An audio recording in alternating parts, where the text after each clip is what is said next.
Mas eu queria começar, não tem como não começar agradecendo, dizendo que é um imenso privilégio estar aqui nessa manhã e compartilhar um pouco do que a gente tem estudado da Palavra de Deus, compartilhar um pouco do que nós temos aprendido em grupo lá no Miléticos.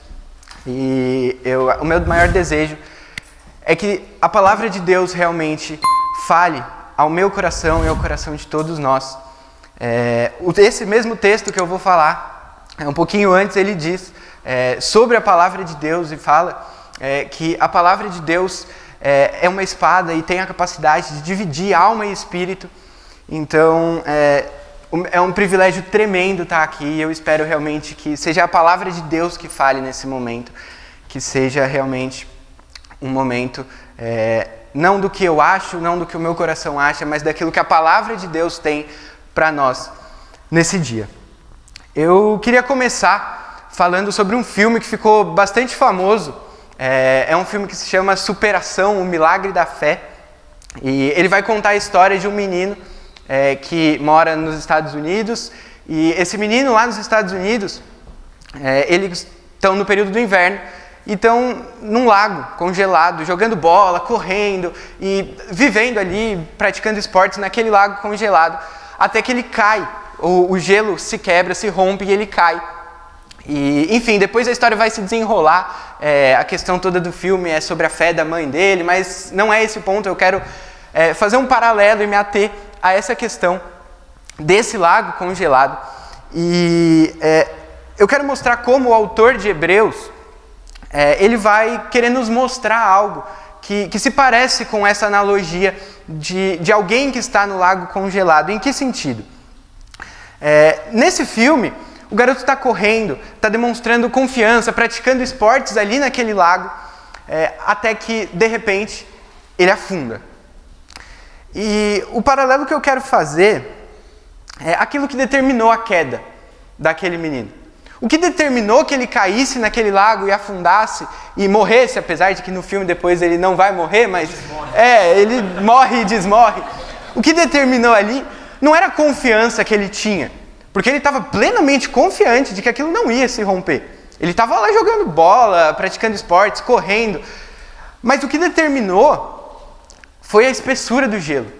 O gelo fino, aquela camada fina e frágil, fez com que ele caísse, com que ele afundasse. E o meu ponto, e o ponto do autor de Hebreus aqui, é que o que vai determinar nas nossas vidas, como imaginando que essa camada de gelo é aquilo no que nós cremos, o objeto da nossa fé, e nós temos que atravessar esse lago de gelo. O ponto do autor de Hebreus vai ser de que o que determina se nós vamos cair ou não é a nossa confiança, não é a nossa fé, a quantidade da nossa fé, mas é o objeto da nossa fé. É no que nós cremos. Esse é o grande ponto do autor de Hebreus. Talvez você conheça histórias, talvez você tenha amigos próximos, pessoas que largaram o Evangelho, pessoas que abandonaram a fé. Alguns casos ficam famosos, alguns casos tomam uma repercussão, porque são pessoas que influenciaram várias gerações de cristãos e simplesmente negam tudo aquilo que elas antes professavam. E a minha pergunta no dia de hoje é basicamente: por que não é você que abandonou o Evangelho? Por que aquela pessoa caiu nesse gelo? Por que a fé dela estava focada numa espessura fina de gelo? O que te garante que você está em uma camada grossa, em uma camada que você sabe que não vai afundar? O que garante que eu e que você realmente professamos a fé cristã? O que o autor de Hebreus vai oferecer para nós nesse texto é essa espessura grossa, essa camada grossa de gelo que vai nos manter firmes na fé, que vai nos dar o fundamento, o alicerce para a nossa firmeza na fé cristã, para a nossa profissão de fé cristã. Esse autor, que nós não conhecemos, o autor de Hebreus, a gente falou, inclusive falei na EBD da semana passada sobre isso. Um dos principais objetivos dele nesse texto e na carta toda era o objetivo de exortar os cristãos a permanecerem firmes na fé. no contexto ali, eles estavam passando por momentos de intensa tribulação, de intensa perseguição. Muitos deles estavam sendo tentados a voltar para aquilo que eles anteriormente criam, para o judaísmo antigo, para as crenças anteriores deles. E o que o autor aqui vai querer colocar é a superioridade de Cristo, a superioridade do sacerdócio de Cristo como um motivo para que nós continuemos como cristãos, para que nós perseveremos na fé. Esse é o alicerce que ele vai colocar. E o meu título é para grandes dificuldades, um grande sacerdote, porque o autor vai trabalhar com essa questão das nossas fraquezas, das nossas dificuldades e desse alicerce firme para a nossa fé. E é isso que nós vamos ver no texto de Hebreus, capítulo 4, dos versículos 14 ao 16. Você consegue colocar aí? O meu está indo? Então, beleza. O texto vai dizer assim: tendo, pois, a Jesus, o Filho de Deus, como grande sumo sacerdote que penetrou os céus, conservemos firmes a nossa confissão. Porque não temos sumo sacerdote que não possa compadecer-se das nossas fraquezas. Antes, foi ele tentado em todas as coisas à nossa semelhança, mas sem pecado.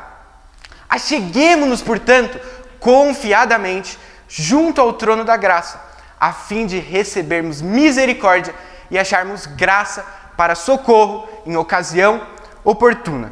Esse é o texto que nós vamos trabalhar hoje. É isso que nós vamos desenvolver e que nós vamos ver como que esse texto vai nos mostrar o alicerce para a nossa fé. Por isso que, então, o ponto da nossa mensagem central, o grande foco dele nesse capítulo e também no texto todo, no livro todo de Hebreus, está no conservemos firmes a nossa confissão. Essa aí é a ARA. A NVI, ela vai falar, apeguemo-nos com toda a firmeza à fé que professamos. Então, conservemos firmes a nossa confissão, ele tem realmente esse sentido de fé. Confissão é aquilo que você crê. E a nossa mensagem central é de que a fé deve estar firmada no papel sacerdotal de Cristo. Como eu estava falando, o sentido desse conservar firme a confissão é o de manter o coração plenamente apegado a Cristo. É manter a fé firme, mesmo nas situações difíceis. E a realidade é que isso não é fácil muitas vezes. Nós vamos ver sobre as dificuldades, sobre as nossas fraquezas, e é justamente nisso que o autor quer tratar. Porque são nessas situações de dificuldade, são nessas situações de fraquezas, em que a nossa fé precisa estar alicerçada, firmada no papel sacerdotal de Cristo. Quando as doenças chegam, quando as tentações vêm, quando nós não sabemos o que fazer, quando os nossos alicerces são abalados, o que vai determinar que nós estamos caminhando sobre esse bloco grosso de gelo e não sobre uma camada fina, é que esse bloco grosso é Cristo e o seu papel sacerdotal. Nós precisamos entender, então, compreender o que é um sumo sacerdote, porque eu coloquei aí que a nossa fé está alicerçada no papel sacerdotal de Cristo. Mas o que é isso? O que é um sacerdote, um sumo sacerdote que o texto vai falar? O sumo sacerdote é a escala mais alta do Antigo Testamento, a posição mais alta que poderia existir no Antigo Testamento. O sumo sacerdote era o responsável por, no dia da expiação, oferecer os sacrifícios pelos pecados dele próprio e pelos pecados do povo de Israel. Então, quando ele fala aqui de sumo sacerdote, ele está remetendo ao Antigo Testamento, da posição mais alta da religião judaica, que era essa pessoa que era responsável por interceder pelos pecados do povo e assim pagar esses pecados através dos sacrifícios. O dia da expiação ocorria primeiramente no tabernáculo, posteriormente no templo. E o que acontecia ali é que uma vez por ano o sacerdote entrava no Santo dos Santos, no lugar mais santo que existia ali, uma vez por ano, passando por todo um ritual de purificação. Havia regras muito definidas de purificação para que ele entrasse ali e oferecesse um sacrifício, pagando os pecados do povo. Então, isso era o sumo sacerdote, esse era o sumo sacerdote.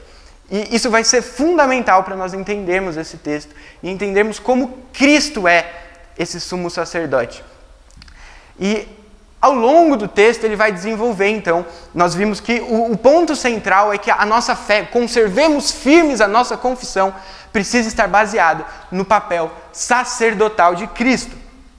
E algumas características desse papel é o que nós vamos ver. Quais são as características desse papel? O texto vai seguir, no próprio versículo 14, nós encontramos o grande motivo pelo qual o autor diz: conservemos firmes a nossa fé. E a primeira característica, no versículo 14, ele vai dizer: tendo, pois, a Jesus, o Filho de Deus, como grande sumo sacerdote que penetrou os céus, conservemos firmes a nossa confissão.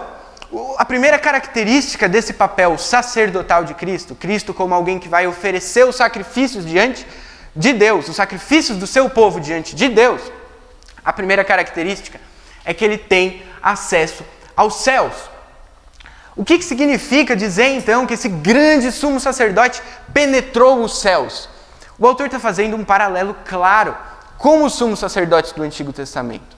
Ao ponto em que no Antigo Testamento, esse sumo sacerdote tinha uma entrada completamente limitada no Santo dos Santos, uma vez por ano, tendo que passar por todo um ritual de purificação muito grande. Cristo penetrou os céus. Cristo está na presença de Deus. Cristo está nesse lugar maior do que todos os outros lugares. Cristo goza da plena comunhão com o Pai.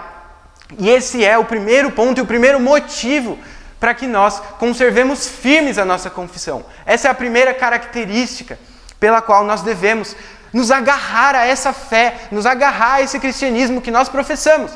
Porque o nosso sumo sacerdote, aquele que intercede por nós, pelos nossos pecados, ele não está só aqui na terra. Ele está lá nos céus, ele está à direita de Deus, na presença de Deus. É esse o ponto do autor. É isso que o autor quer mostrar para os seus leitores. Que, apesar de os outros sumos sacerdotes intercederem e fazerem essa intercessão daqui, o nosso sumo sacerdote está na presença de Deus. O nosso sumo sacerdote alcançou um lugar que nenhum outro sacerdote alcançou. E por isso, a primeira característica é ter acesso a Deus. O texto depois vai seguir, nós vamos ver depois um pouquinho mais sobre as dificuldades, mas por isso é que ele coloca tanta ênfase nesse conservemos firme na nossa confissão. Ele inclusive usa Jesus, Filho de Deus, ele usa o nome humano de Jesus, coloca Jesus, o nome de humano, carne e osso de Cristo, e Filho de Deus. Ele quer ressaltar essa natureza 100% humana e 100% divina de Jesus Cristo, ao dizer que esse, que é Jesus, é homem, mas é Filho de Deus. Ele está agora na presença do Pai, ele é grandioso. Nós temos esse grande Pai junto conosco. E para mostrar um pouco o que o autor queria dizer, eu lembrei de uma história. Quando eu tinha mais ou menos uns 6 ou 7 anos, eu gostava muito de tocar bateria, eu queria ser um baterista, né, João, Isaac. E eu lembro que eu ganhei uma bateria daquelas de brinquedo, de plástico, uma bateria do Ben 10. E aí eu tocava aquela bateria do Ben 10, o prato nem fazia barulho, era um negócio de plástico, faz aquela coisa estranha. Mas eu tocava aquela bateria, eu gostava daquela bateria porque eu pensava, depois não deu certo, mas eu pensava em ser um baterista. E eu toquei por um tempo aquela bateria, até o momento em que um Natal, eu devia ter talvez uns 9 anos, estava na casa da minha avó e eu ganhei de presente uma bateria de verdade. Aquela bateria brilhava, era uma bateria prata, brilhante. E aquela bateria causou um dos vídeos mais constrangedores para mim até hoje. Porque tem um detalhe. Eu não sabia tocar bateria ainda. Eu tocava bateria naquela de brinquedo. E aí eu fui pegar tudo animado, eu ganhei uma bateria. E comecei a tocar aleatoriamente o que eu via pela frente. Foi bem constrangedor, a minha mãe tem o vídeo até hoje. Mas o ponto que o autor quer mostrar é justamente esse, de que vocês querem voltar para essa bateria de brinquedo? Olha o que vocês ganharam algo de verdade, algo que tem acesso a Deus, de verdade, não é um acesso limitado, como os sumos sacerdotes anteriormente tinham. E a nossa reação diante disso deve ser essa reação de alegria, de espanto e de firmeza na fé, porque agora nós temos esse sumo sacerdote maravilhoso, que tem acesso a Deus. Nós devemos então firmar a nossa fé, porque nós temos o mais perfeito dos intercessores diante de Deus. Não alguém limitado, não alguém pecador, nós vamos ver isso no segundo ponto, mas nós temos o mais perfeito dos intercessores diante de Deus. Nós temos o grande sumo sacerdote, aquele que está na presença de Deus, e por isso, a primeira característica para que nós nos agarremos a essa fé, nos agarremos à verdade do cristianismo, é porque nós temos esse sumo sacerdote grande que tem acesso a Deus. O texto vai prosseguir, então, no versículo 15. E nós vamos chegar à segunda característica. Ele vai continuar explicando por que nós devemos permanecer firmes na fé e conservar firme a nossa confissão. Versículo 15. O versículo 15 vai dizer: porque não temos um sumo sacerdote que não possa compadecer-se das nossas fraquezas. Antes, foi ele tentado em todas as coisas à nossa semelhança, mas sem pecado. O ponto da segunda característica desse papel sacerdotal de Cristo é que ele conhece as nossas tentações.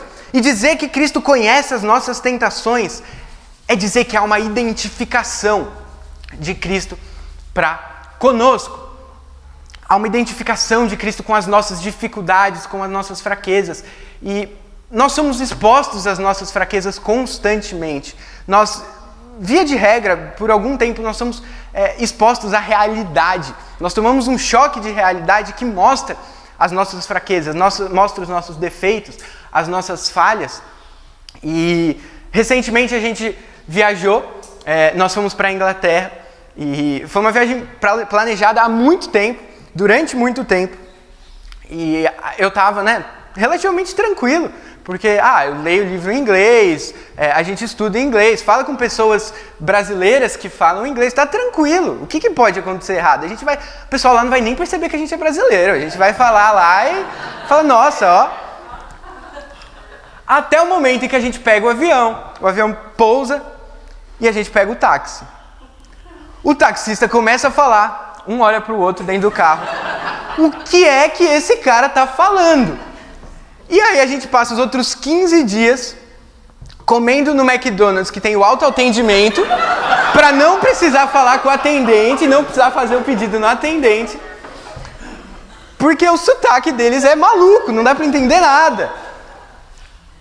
A gente vai no Burger King, o Burger King não tem autoatendimento. Não, vamos para o McDonald's.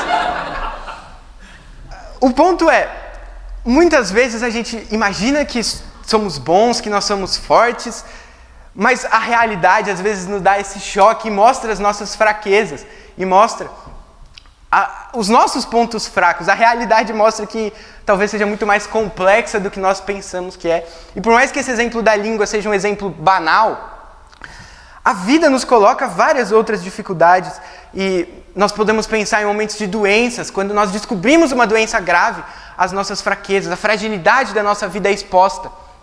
E o ponto aqui é justamente esse, das pessoas que percebem. E se você percebe que você é fraco, que você tem dificuldades, você está com uma percepção correta. O texto vai corroborar com essa visão, mas é isso que o texto quer mostrar para a gente. O texto quer nos mostrar que depois de ressaltar de maneira tão grandiosa, de maneira tão gloriosa, esse sumo sacerdote que nós temos, que está junto com Deus, as pessoas podem dizer, tá, mas eu sou falho, Cristo não vai me entender, olha onde ele está junto com Deus, o que é isso? O que o texto quer mostrar é que Cristo entende as nossas fraquezas. Cristo passou pelas mesmas tentações que nós passamos. Cristo se compadece, Ele se condói das nossas dificuldades, dos momentos de doença, dos momentos de tribulação, dos momentos de dificuldade financeira, de dificuldade de saúde, das mais diversas dificuldades, dos momentos de tentação com relação a Satanás, que nos tenta a cometer pecados. Cristo nos entende. e Ele conhece as nossas tentações. É um conhecimento que ele não é um conhecimento de fora. É um conhecimento de um Cristo que veio até nós, que passou por aquilo que nós passamos. Nós vemos em Mateus 4 a tentação de Cristo no deserto, quando o próprio Satanás vem e tenta e oferece a Cristo coisas, prazeres, e Cristo resiste à tentação. Nós vemos em Mateus 8 que vai dizer que o Filho de Deus não tinha nem mesmo onde reclinar a cabeça. Nós vemos em Mateus 21, quando Cristo teve fome. Nós temos o caso em que Cristo chora ao ver seu amigo Lázaro morto. Ele passou pelas tristezas, pelas dificuldades da vida e experimentou aquilo que nós experimentamos diante da morte, diante das dificuldades, diante das tribulações, diante das perseguições. Cristo vivenciou um sofrer mais profundo do que o sofrer que todos nós vamos passar. Cristo passou pelo Getsêmani, onde ele suou sangue e depois teve que passar pela morte. Não uma morte qualquer, mas uma morte na qual o derramar da ira de Deus estava sobre ele. Cristo sofreu, e sofreu na carne, na vida, de uma maneira ainda mais intensa do que nós. E por isso o texto vai dizer que ele se compadece das nossas fraquezas e que ele conhece as tentações à nossa semelhança. E tem um detalhe que o texto vai colocar, uma ressalva. O versículo termina com uma ressalva. Mas sem pecado. Cristo não pecou. Cristo passou por dificuldades pelas quais nós também passamos. Cristo passou pelas tribulações, pelas fraquezas da vida, relativas à vida humana.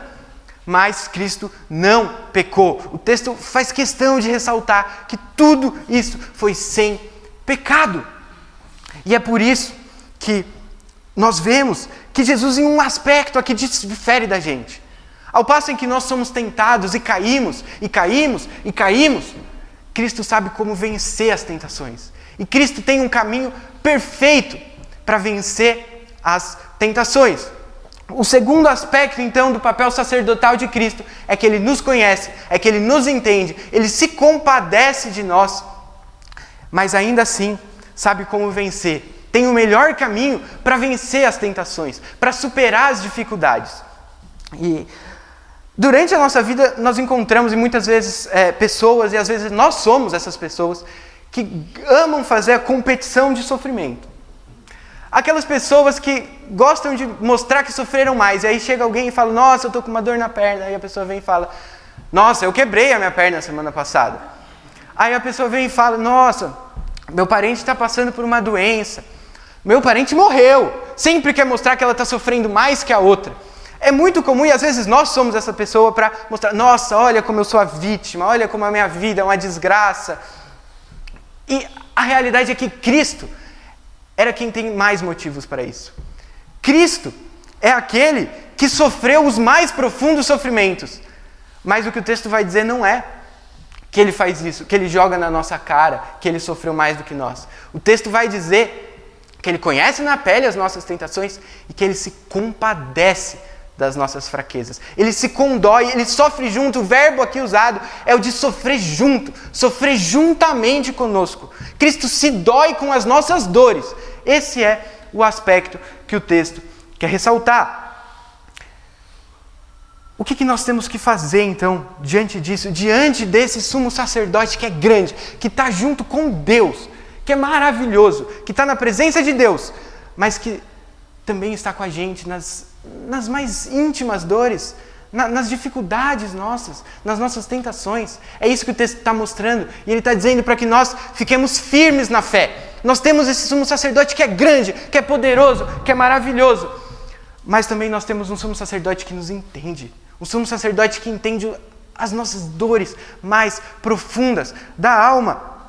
É isso que o texto quer, então, nos ensinar. E o texto vai prosseguir, então, para o último ponto, a última característica desse papel sacerdotal de Cristo, que vai nos dizer, que vai nos mostrar que Cristo, Ele nos permite uma aproximação a Deus.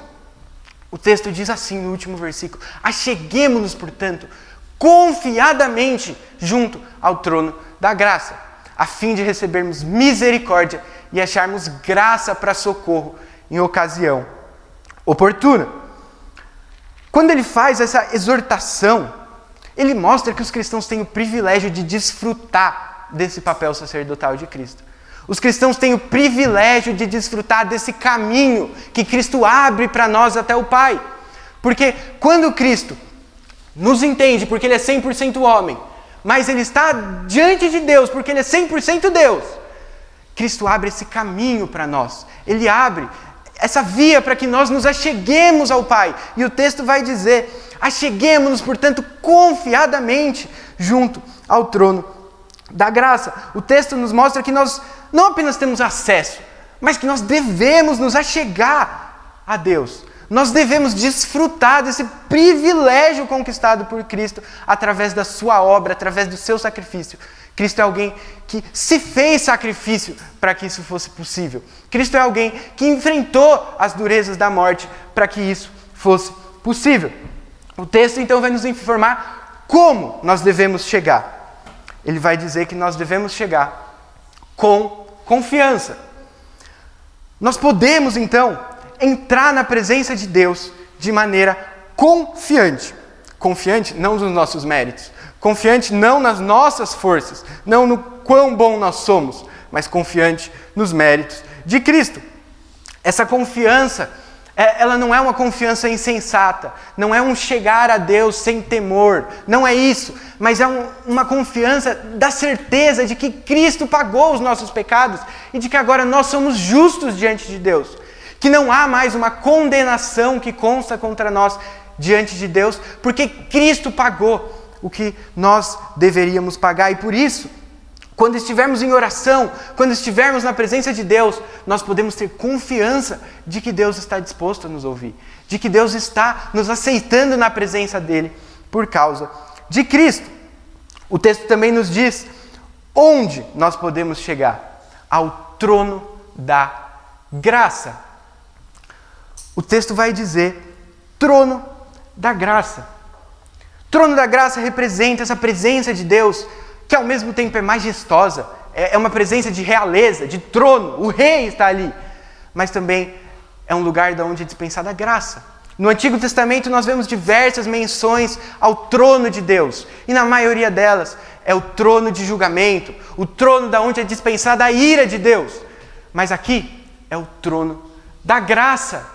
O trono de onde é dispensada a graça de Deus. É esse contraste que nos mostra o quão maravilhosa é a obra de Cristo que permite isso para nós. Quão maravilhosa é a obra do Senhor, que se caracteriza sim por uma realeza, por isso que nós devemos ter temor, mas pela graça que é dispensada a nossas vidas. Por um Deus que se dispõe a nos ajudar através do sacrifício de Cristo. Nós vemos então, por final, a finalidade dessa maravilhosa obra de Cristo que permite a nossa aproximação, que permite com que nós nos acheguemos a Deus. E esses favores, eles são dispensados a partir desse trono com uma finalidade.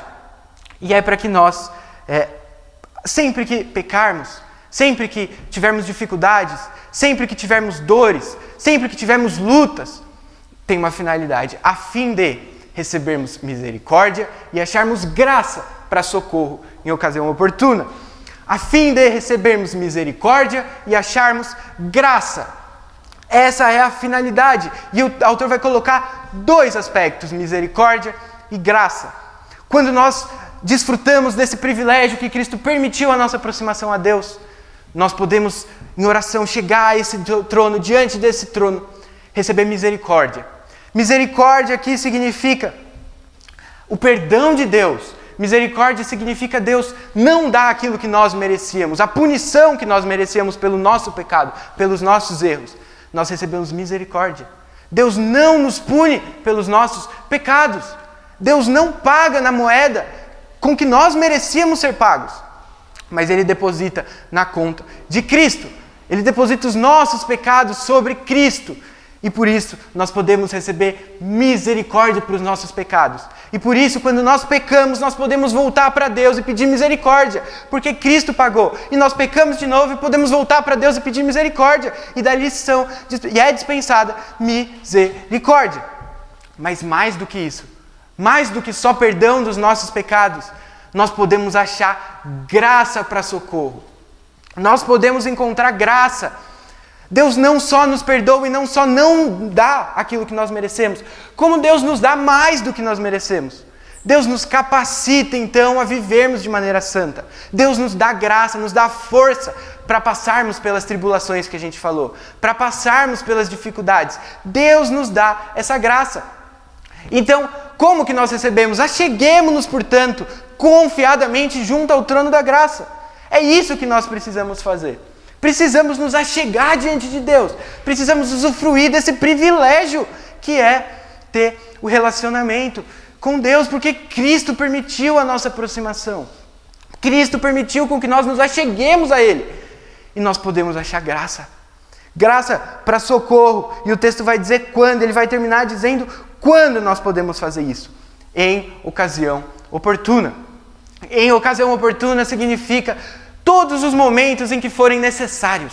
Sempre em que nós tivermos necessidade de misericórdia e de graça, nós podemos nos achegar a Deus através de um relacionamento direto com Ele, para recebermos misericórdia e acharmos graça em todos os momentos. Deus não tem uma hora em que você precisa orar às 3 da manhã para achar misericórdia ou graça ali. Não, em todos os momentos em que estivermos necessitados. Seja em um momento pontual de estresse, em um momento pontual acentuado de dificuldade, seja em uma dificuldade prolongada, que vai se prolongando e prolongando e prolongando. Todos os momentos oportunos, Deus nos dá misericórdia e graça. Misericórdia e graça. E por isso, irmãos, por isso é que a nossa fé deve estar firmada no papel sacerdotal de Cristo. Os destinatários dessa carta estavam passando por momentos de intensas tribulações. Tribulações fortes, dificuldades.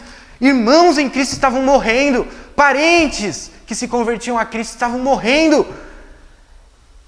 E aqui, o ponto do autor é: o lago pelo qual nós atravessamos, o lago congelado, precisa estar firmado em um bloco sólido de gelo. E esse bloco sólido é esse sumo sacerdote. É esse sumo sacerdote perfeito que tem acesso a Deus, que conhece as nossas dificuldades mais íntimas e que assim permite esse nosso relacionamento com o Pai. É isso que o autor quer colocar. É assim que nós podemos perceber o quão maravilhoso é o Evangelho, o quão grande, o quão poderosa é essa mensagem. Porque nós podemos estar passando por momentos de intensas provações, assim como o povo hebreu. Nós podemos estar passando por momentos em que realmente nós estamos mal, estamos para baixo, estamos com grandes dificuldades. Mas é quando as nossas fraquezas são expostas, é quando nós ficamos abalados, quando esse nosso alicerce treme, é que nós podemos desfrutar de uma maneira ainda maior, de uma maneira ainda mais vívida, esse papel sacerdotal de Cristo. E nós podemos vivenciar na pele essas características. E nós podemos ver quão maravilhoso é esse Evangelho e quão maravilhoso é esse sumo sacerdote que se fez sacrifício para que nós tivéssemos esse privilégio. Se nós chegamos à conclusão de que somos fracos, que somos frágeis, e nós somos, que nós possamos chegar e firmar a nossa fé no perfeito sumo sacerdote. Nesse sacerdote que é grande. E nesse sumo sacerdote que se faz pequeno para nos entender, para se compadecer de nós. Nós precisamos lembrar disso constantemente. Quando nós estivermos deprimidos, nós devemos olhar para Ele e não desistir, porque é aqui que nós vamos encontrar a solução, olhando para esse sacerdote, olhando para essa mensagem do Evangelho. É aqui que nós encontramos a saída. Nós não vamos desistir, porque Cristo desistiu de si mesmo para que nós perseveremos na fé. Cristo desistiu da sua própria glória, Ele se esvaziou e se fez homem e sofreu em nosso lugar, para que nós agora perseveremos. Está difícil? Sim, nós vamos passar por muitas provações, por muitas dificuldades, mas Cristo está conosco.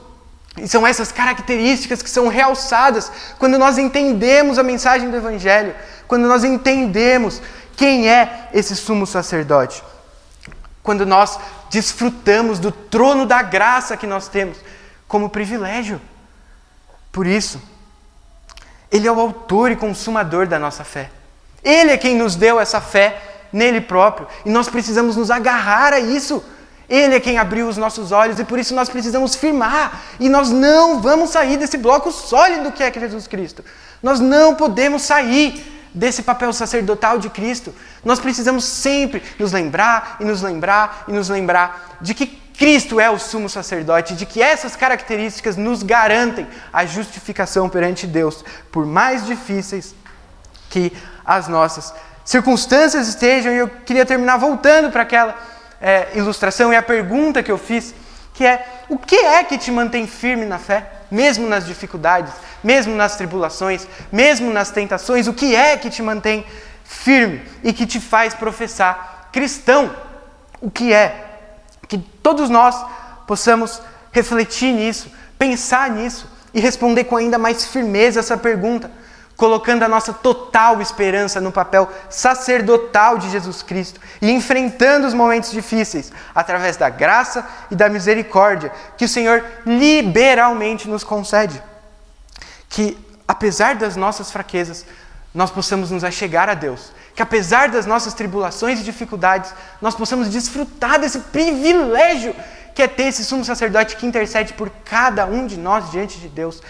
Pai, por isso que o título desse sermão é: para grandes dificuldades, um grande sumo sacerdote. Porque para as grandes dificuldades que nós enfrentamos, as esperanças vãs, as penitências, tudo que nós podemos colocar de esperança vai ser gelo fino, que nós vamos cair, nós vamos afundar na fé e vamos ser mais um dos apóstolos, se a nossa fé não estiver nesse bloco sólido que é Jesus Cristo e o seu papel sacerdotal.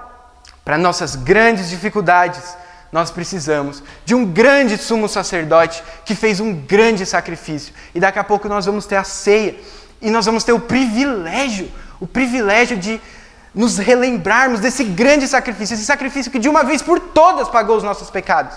Nós vamos ter o privilégio de nos relembrarmos do sacrifício perfeito desse sumo sacerdote, que não só pagou os pecados, mas que continuamente intercede por nós diante das nossas dificuldades. E essa é a maravilhosa mensagem do Evangelho, que para grandes dificuldades nós podemos estar firmes na fé, porque nós temos um grande sumo sacerdote. Vou orar e aí a gente finaliza. Senhor Deus, que privilégio nós temos de ter esse sumo sacerdote ao nosso lado. Pai, que o Senhor combata em nós toda a vontade, todo o desejo de voltar aos caminhos que anteriormente traçamos em nossas vidas. Que o Senhor, em meio às dificuldades, possa dispensar graça e misericórdia para nós, para que suportemos as tribulações, para que suportemos as dificuldades e para que perseveremos nessa fé que o Senhor mesmo nos deu. Que ao usufruirmos do privilégio da igreja, ao usufruirmos do privilégio de nos relembrarmos da ceia do Senhor, que possamos, ó Deus, não só hoje, mas durante toda a nossa semana, durante todos os nossos dias, relembrar do papel sacerdotal de Cristo. Relembrar que por maiores que sejam as nossas dificuldades, o nosso sumo sacerdote é perfeito, é grandioso, está diante de Deus, mas também entende as nossas fraquezas, entende as nossas dificuldades. Ajuda-nos, Pai, a desfrutar mais desse privilégio. Nós desfrutamos tão pouco, Pai. Desfrutamos tão pouco do privilégio do acesso que Cristo nos concedeu ao Pai. Nós desfrutamos tão pouco disso, que o Senhor nos ajude a desfrutar dia a dia, todos os dias de nossas vidas, até que ela acabe, até que o Senhor nos chame, que seja na Tua presença, que seja diante do Senhor, desfrutando do privilégio do trono da graça. E nos lembre sempre que para grandes dificuldades, nós temos um grande sumo sacerdote. Obrigado por isso. Nós só podemos te louvar e te agradecer e engrandecer o seu nome por isso. Essa é a nossa oração. Essa é a oração do meu coração. No nome de Cristo Jesus que eu faço. Amém.